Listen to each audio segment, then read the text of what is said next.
রাতের খাবার খেয়েই শুয়ে পড়েন, তাহলে জানুন আপনার পাকস্থলী সেই খাবারকে হজম করছে না, বরং পচাচ্ছে। আর সেই পচা খাবার থেকেই তৈরি হচ্ছে বিষ, যেটা সারা রাত রক্তে ঘুরছে। সকালে উঠে মুখে দুর্গন্ধ, জিভে সাদা আস্তরণ, পেটটা একটু ভারী, এটা কি পরিচিত লাগছে?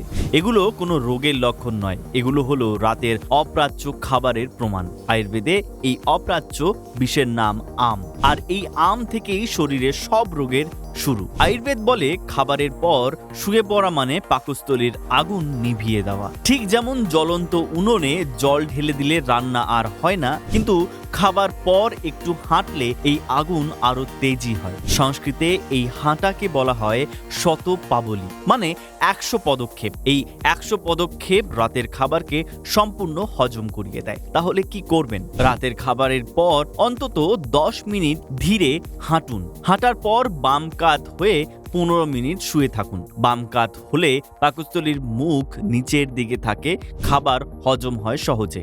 আয়ুর্বেদে এই শোয়ার পদ্ধতিকে বলা হয় বাম কুক্ষি বিশ্রাম। এই দুটো কাজ করলে সকালে জিভের সাদা আস্তরণ আর থাকবে না।